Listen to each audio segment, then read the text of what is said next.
Hello and welcome to this podcast by Bournbrook magazine, the first of two to be published on our channel this week. In this episode, columnist Guy Denton talks to Ramesh Ponnuru. Ramesh is a visiting fellow at the American Enterprise Institute, as well as a senior editor for the National Review. Guy begins by asking him about his early political developments. Well, I grew up in an apolitical household, but paid attention to current events. I had a number of friends in high school who were conservatives and libertarians, and actually they were pushing one in particular, Atlas Shrugged, on me. Which I did. Eventually, one of them got it for me for my birthday, so I did read it, and it probably put off my becoming a conservative by a year or so. But really just reading, and I read actually The Economist back then, and it educated me a lot about economic issues and current affairs. And then later on, I actually started reading the magazine for which I would later come to write, National Review, and it made me more of a conservative still. And then so I edited a conservative paper in college, and then hosted various speakers. One of whom was the editor of National Review at the time, John O'Sullivan, who encouraged me when I brought him to speak to apply for an internship, and sort of the rest kind of flowed naturally from there. Has this been a particularly challenging time to work for National Review, given the febrile situation, to say the least, or has it actually been quite exciting and perhaps more interesting than it ordinarily would be? Well, both of those things are true, but I suppose the balance would tip toward the difficulty, I suppose. Partly because, we've had this growing tendency, I think, I suppose it's always been there, for people to react less to what you've said than to what they imagine people like you say.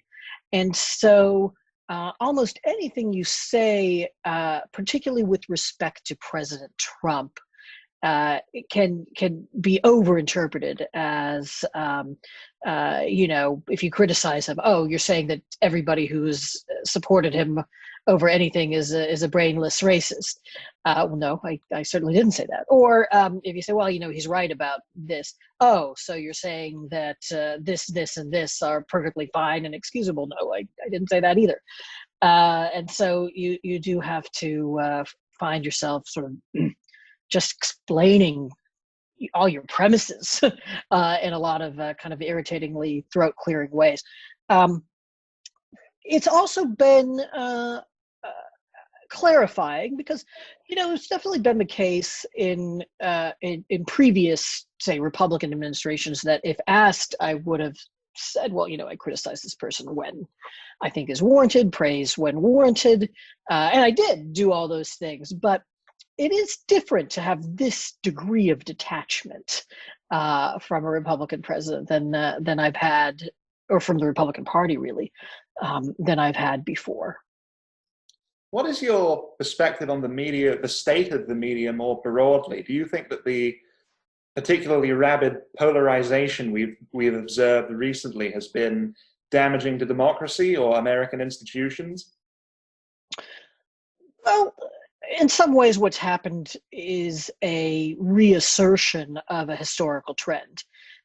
We've had a partisan press in the United States, an explicitly partisan press, for most of our history, and there was just sort of an unusual period where technology and economics made it so that we had these very mass market publications that didn't want to offend anybody and were highly concentrated.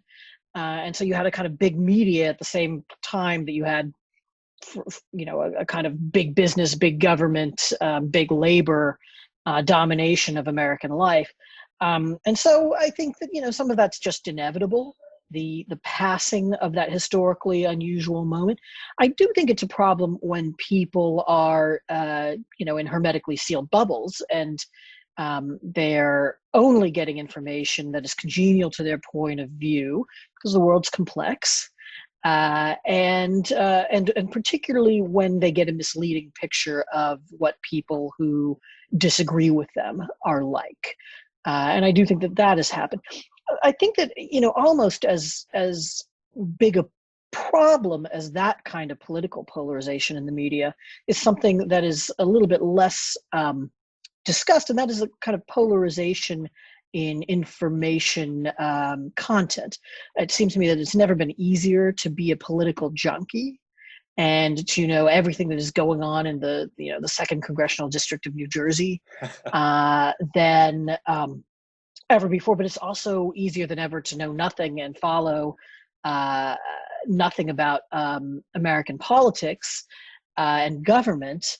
There's less of a sense that you have to be a good citizen. And so you have this, I think, unhealthful situation where you've got these very, very committed partisans fighting for the attention of people who don't pay much attention at all. On a different note, we've discussed your political development already, but how exactly did your religious development occur? Did your political views draw you to Catholicism? And how do your faith and politics currently influence one another? That is a big question. I will try to answer it as succinctly as possible. I was not raised religious. I think that certainly the conservative milieu in which I found myself helped draw me towards Catholicism, and I spent quite a few years sort of thinking about it and sort of letting it sit with me. I was certainly influenced by such Catholic conservative figures in my world as William F. Buckley Jr. and Kate O'Byrne and Robert George, professor of mine at Princeton, who was a good friend of mine there and since, and has been a mentor. John O'Sullivan, who I mentioned already. And so I wouldn't say that sort of my Catholicism made me a conservative, or exactly that my conservatism made me a Catholic, but it certainly is true that that Catholic teaching was consonant with a lot of the beliefs that I already held. On that note, are there any? So I'm sorry. Just if I could, just of course, yes. One more thing. So I wrote a book, the only book I've written, about 14 years ago now, on the right to life in American politics. It was called "The Party of Death: The Democrats, the Courts, the Media, and the Disregard for Human Life." And one of the criticisms of that was basically that it was just sort of Catholic propaganda. I just believe these things and study these things because I was Catholic. And it is actually, I think, more accurate to say that one of the things that attracted me to Catholicism was that it was an institutional carrier of what seemed to me to be this great embattled truth. It's very interesting. On that note, are there any issues on which your political inclinations come into conflict with your religious inclinations? Well, I would say, not to exactly answer that question, but I would say that my views on the death penalty have, under the influence of papal teaching, gotten more hostile. I mean, I was never really enthusiastically pro, but that's a case where I have fought with the church. Now, there are other places where it seems to me that there is a certain amount of tension, but not really contradiction.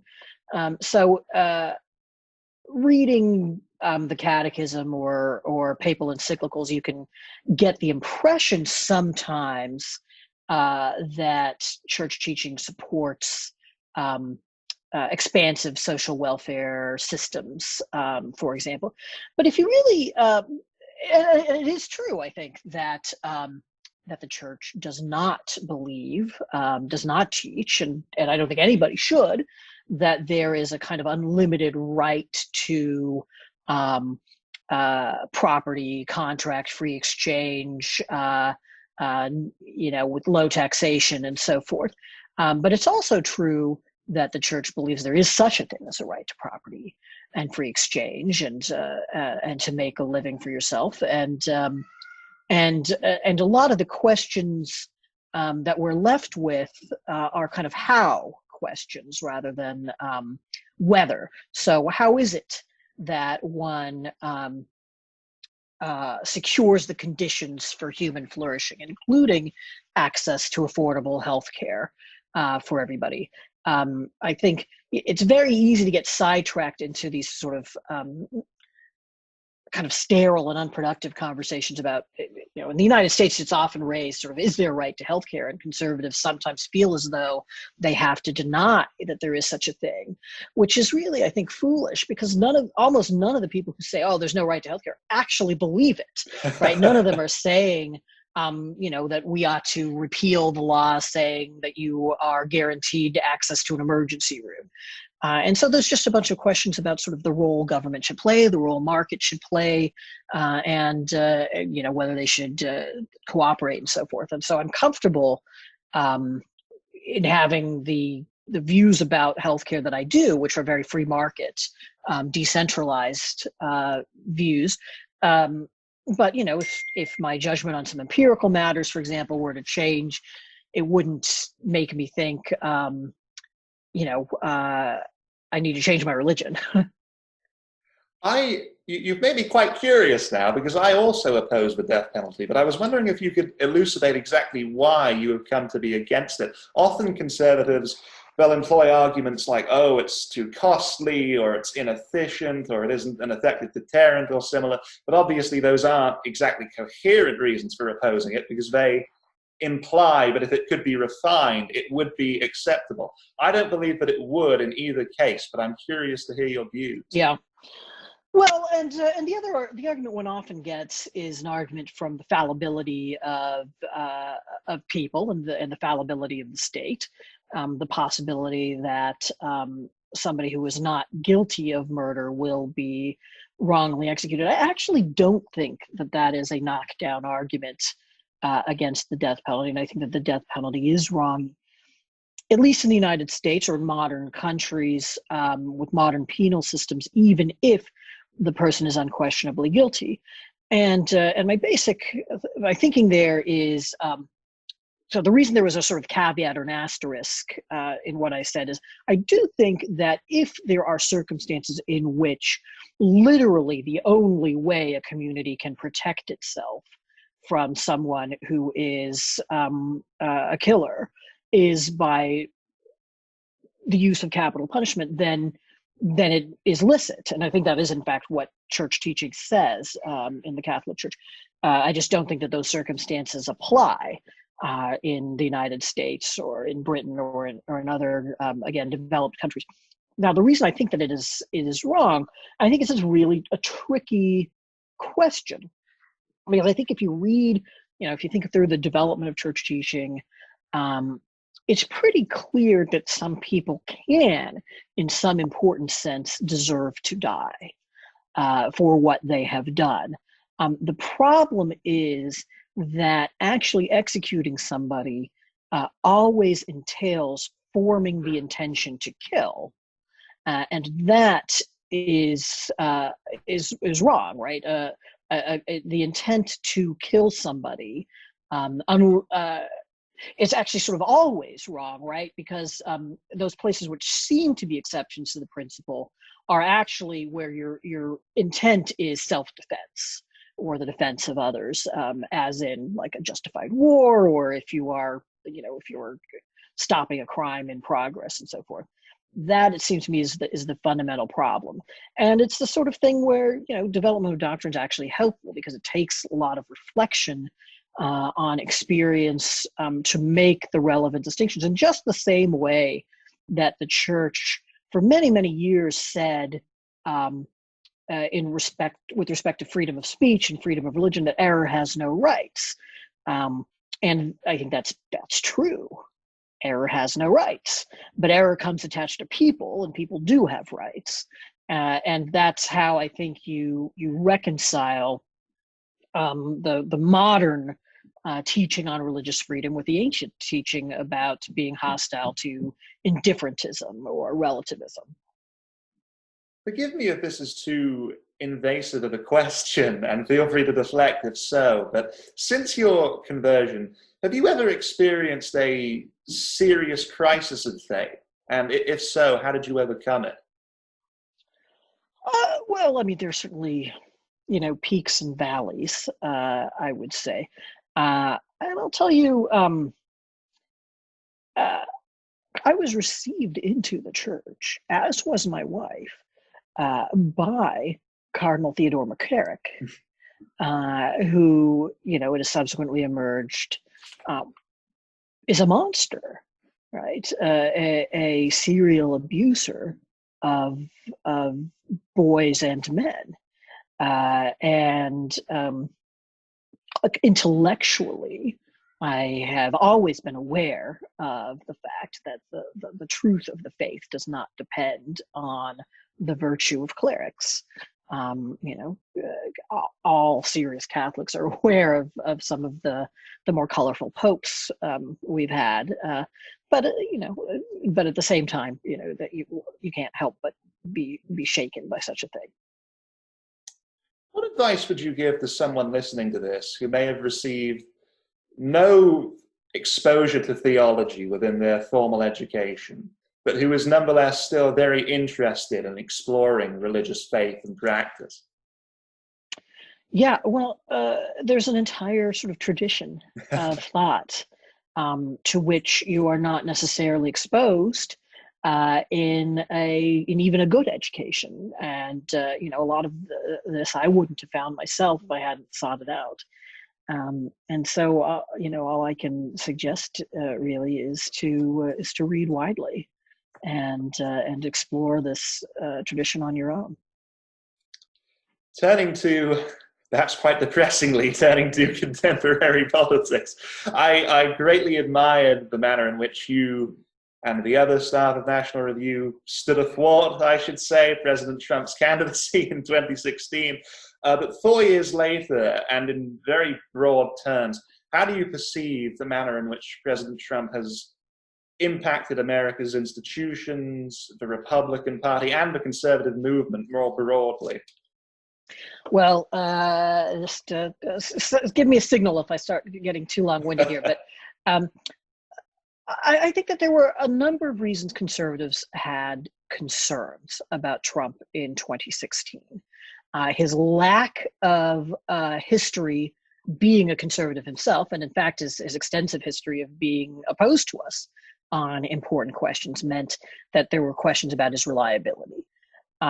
There were some particular issues where many conservatives disagreed with him, particularly with respect to things like our international alliances and international trade, foreign policy. And then last, there were concerns about his character, his fitness for office. One reason you've seen a lot of the conservative opposition of 2016 melt away is that first category has been exploded. We wouldn't necessarily have thought that he would nominate conservative judges or stand for the right to life, and by and large, he has. His record on that is on par with that of any other conservative Republican in office. The issues where one disagrees with him, a lot of conservatives were on his side. A lot of conservatives don't have strong views on those issues. And then some of them are just disagreements that remain, but are maybe not deal breakers. And then last, there's a concern about his character. And that, it seems to me, that ground of concerns has been amply justified. Everything he's done in office has reinforced that concern, and nothing he's done has alleviated it. And that's why a subset of conservatives, including me, can't support him. Now, there's been raging debates over to what extent is a person's character relevant? How much does it matter as opposed to issues? And I think we have seen that the impact is very great indeed. And I think we've seen it. I'll just mention two places where we've seen it. One, the policy in 2018, the short-lived policy of separating families at the border, a zero tolerance policy for illegal immigration or unauthorized crossings that predictably led to a humanitarian catastrophe. It was thoughtless, it was callous, it was cruel, it was incompetent all at once. And I think that is a direct result of the kind of person who occupies the Oval Office. And then this, what is happening now with the coronavirus, where it's really quite striking if you look around the world and around the United States. Leaders can take widely differing approaches to handling it, can be from different political persuasions, and the public really rallies to everybody except Trump. And that, I think, is because Trump cannot project or communicate seriousness of purpose, resolve, empathy, any of those things, because he doesn't have them to convey in the first place. What do you make of the George Will argument against the Buck Gorsuch case for Trump, that conservatives like to imply that, well, we object to his character and so on, but he's given us good judges, he's given us some sort of tax reform that we would like, and so because of that we can accept the damage that he has done to institutions and so on, in addition to his personal qualities. But on the other side of that coin, what do you make of the common refrain that the sole logical option for conservatives is to support the president, but given the state of the Democratic Party currently? So in 2016 and in 2020, it seems to me that a reasonable, thoughtful, conservative goodwill could justify a vote for Trump on this kind of basis, but could also justify a vote for Hillary Clinton or Joe Biden based on these considerations. There just are reasonable considerations. Each of these candidates brings evils with them, and they're not commensurable with each other. It's not, you can't really sort of judge them on a scale. What strikes me is the extent to which our disagreements about this really come down to a disagreement about the act of voting itself.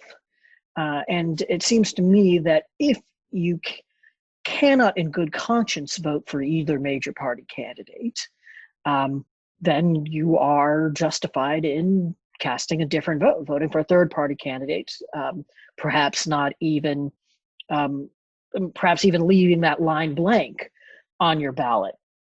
The question, it seems to me, is can you sort of join your will to this person's becoming president? In 2016, my answer to that question was I could not do that for Trump or for Hillary Clinton. And the kind of counter argument that you get on that is basically that it is a kind of flight from seriousness, because one of these people is going to be president. And it just seems to me, well, sure, one of these people is going to become president, but one of these people doesn't have to become president with my approval or support. What people I think weirdly, if you think about it, want you to do is imagine that the entire election comes down in an incredibly mathematically unlikely way to your vote, and yet you also don't have the power with your vote to throw it to somebody else. And I just don't see why, your moral judgment of this should have to observe this rather contrived set of conditions. That made me laugh in 2016 when Jonah Goldberg said there was no point in him voting anyway because he lived in such a blue district. But I live in Virginia. There's never been any real question Virginia's going for Biden as it went for Clinton last time. Exactly. What form do you believe that the Republican Party will take once President Trump leaves office? Will his victory breed imitation as younger figures seek to emulate him and follow in his footsteps? Well, a lot depends on, does he lose this November? If he loses, does he lose badly? Does he take down a lot of other Republicans with him when he's defeated? How does the party interpret that defeat? So far, I would say that attempts to sort of mimic him have not been notably successful. It's certainly not successful outside of deeply Republican parts of the country. Nobody's getting elected in swing constituencies on the basis of their being Trump-like. My guess is that you will not see a purely Trumpist party, but you won't see a return to the status quo before Trump either, and that sort of there'll be a very robust debate, a multi-sided debate over sort of how do you sift the good from the bad in Trump. And I'll just one example of this: immigration. I think was a key issue that helped power Trump to victory in the Republican primaries in 2016. As I've already suggested, I'm quite critical of Trump's immigration policies. But, the 17 Republicans who are running for president in 2016, I think 15 of them were for increased levels of legal immigration in the United States. Not clear to me that makes sense. I'm not sure what the national problem is to which that is an answer or solution. And I don't think it makes sense for the Republican Party to revert to that position. But I think there are going to be people who want it to. On a slightly less personal question, there has recently been a great deal of further conflicting information, likely a great deal of misinformation, surrounding the issue of voter fraud and how that could potentially impact the upcoming election. And I was wondering if you could unpack how valid such concerns are, perhaps, for the benefit of those who might be listening. So historical voter fraud in recent decades in the United States does not appear, insofar as we can get a handle on it, to have been a major problem. We are facing highly unusual election circumstances this year, however, and it's hard to say what the rate of voter fraud would be. Mail-in voting, which is the current bone of contention in particular, has not in the past been associated with elevated levels of fraud, but it's not crazy to be concerned about an unprecedentedly large experiment in using new voting procedures all at once in somewhat chaotic conditions that we're likely to see this fall. It seems to me that, however, there's not really a good alternative to it. And so what you have to do is plan and prepare for it. So for example, my colleague at the American Enterprise Institute, Yuval Levin, has been pointing out you're probably going to have a delayed vote count. I mean, you will have a delayed vote count because of this. And so you, first of all, need to prepare people for that so that they don't have the sense that it is automatically nefarious if we're not receiving the results as quickly as we have become accustomed to receiving them. And also, we don't want to delay the election, as President Trump has said, but we might want to delay some of the certification procedures, the accounting of electoral votes, and so forth. Do you believe that the Democratic Party has taken as dramatic of a shift leftward as some on the right insist? And additionally, conservatives, we often fixate on what form the Republican Party will take post-Trump. But I think an equally interesting question is what form the Democratic Party will take post-Trump, considering it has been as significantly affected by Trump as the other side. I think the Democratic Party has been moving left for 20 to 25 years at this point. It is certainly possible to exaggerate the extent of that shift. Bernie Sanders lost to Joe Biden. A lot of Democrats don't support a Green New Deal or abolishing the police or outlawing private health insurance, for example.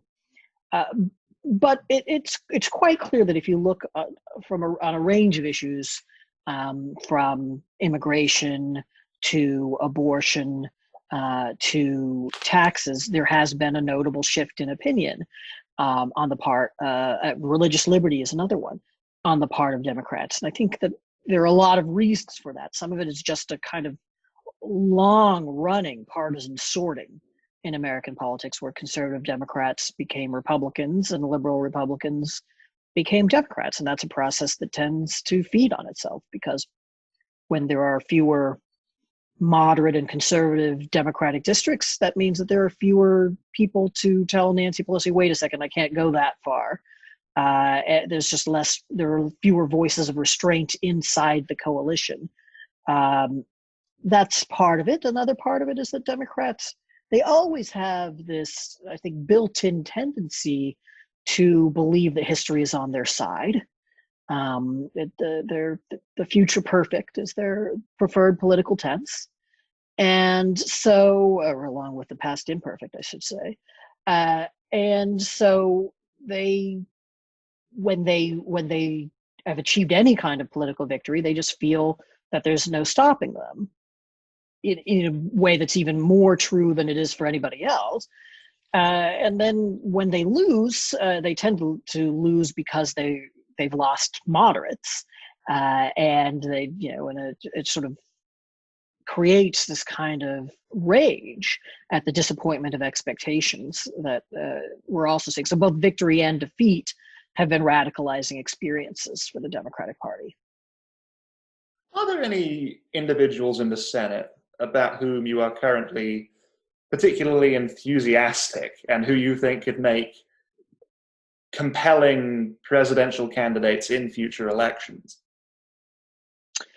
Well, I'm generally more bullish about governors than about senators for the presidency. I think voters have tended to prefer executives to legislators for some, I think, understandable reasons. I think that there are a number of senators who are trying to think through what a post-Trump Republican Party would look like, not always in ways I agree with, but sometimes, but I think there's going to be a process of trial and error and experimentation. I think Senator Rubio is one of them. I think Senator Pat Toomey is maybe a little bit more, how do I put this? I wouldn't say he's more free market oriented than me, but maybe more tied to an older model of what a free market Republican looks like. But I have to give him some credit for example, being the lone Republican voice who said, this new version of the North American Free Trade Agreement is a step down, and I'm going to vote against it even if I'm all by myself.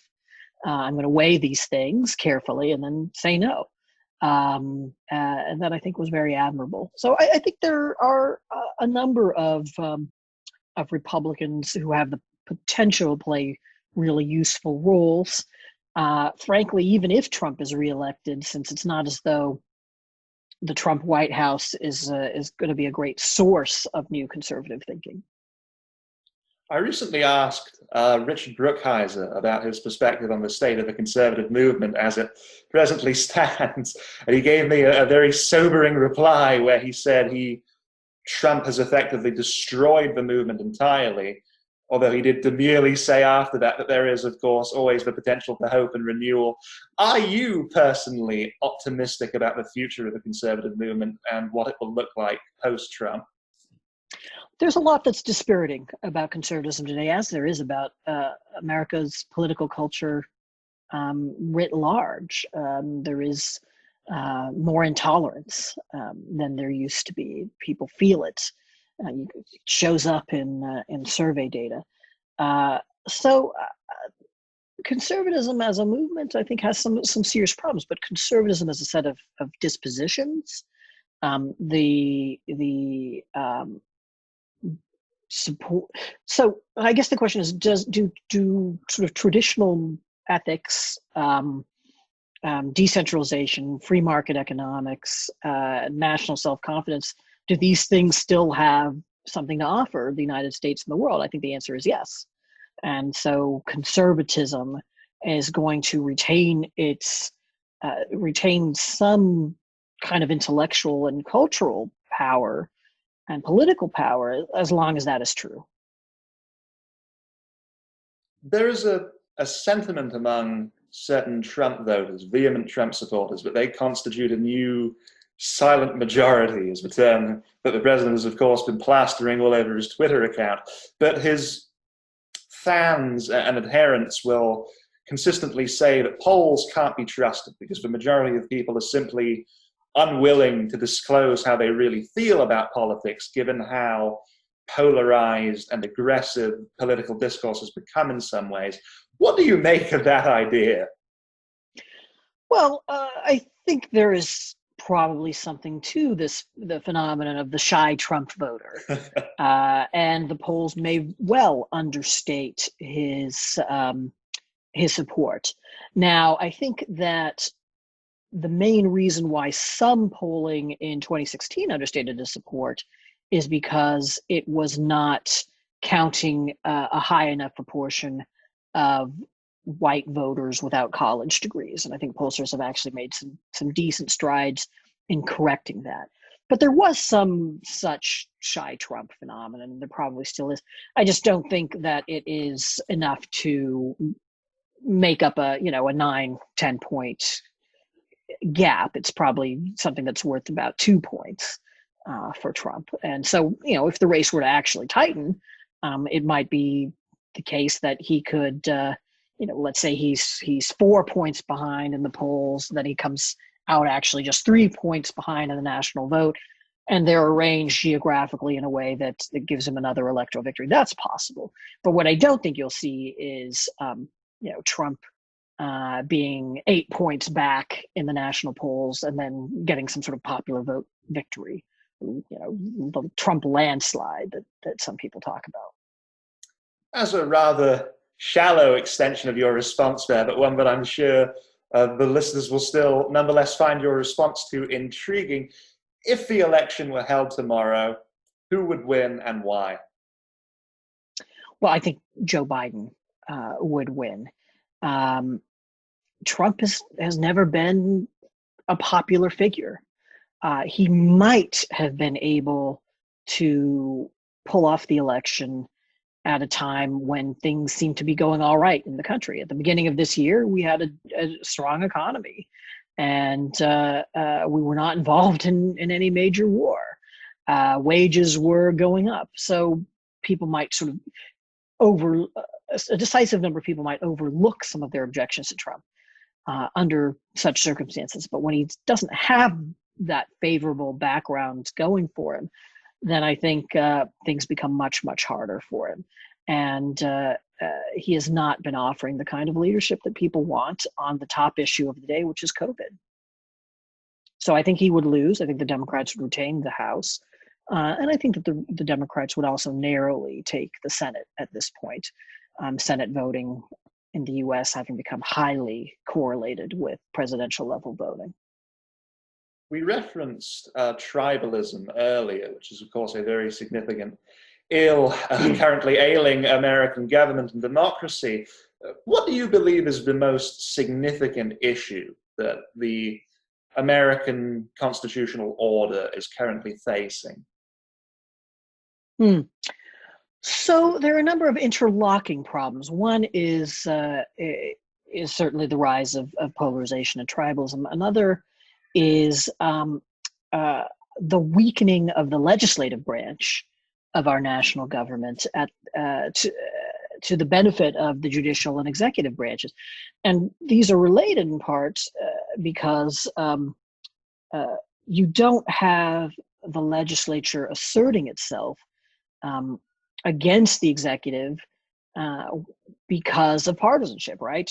Democratic legislators will not be jealous of their rights as legislators against a Democratic president, and Republicans won't against a Republican president. So that's a very, so it's hard to see how you cure that problem.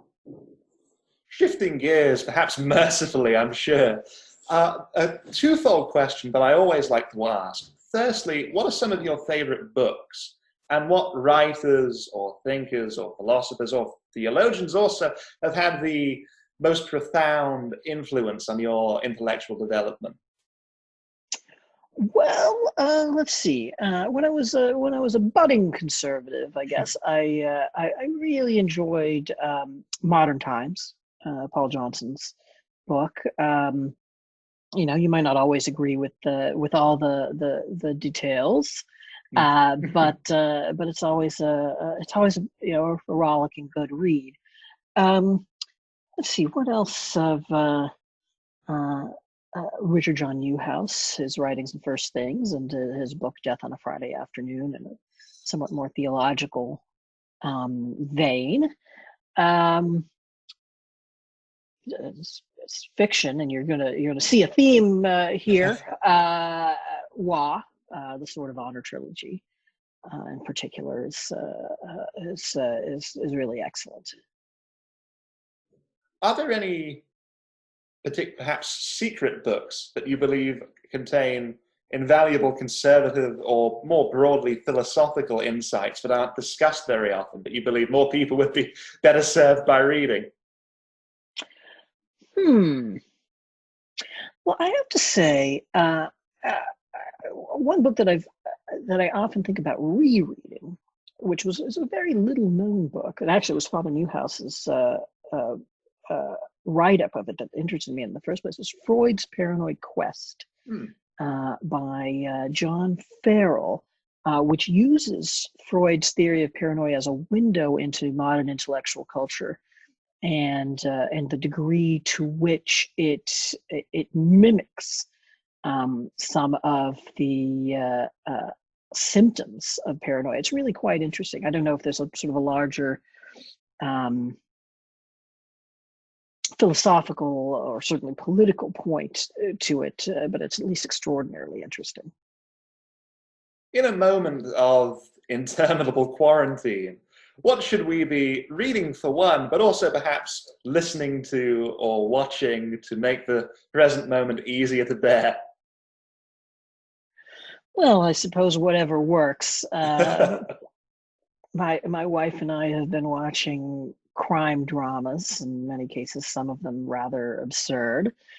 We made it through the third season of Marcella, for example. And circumstances are different. So many people.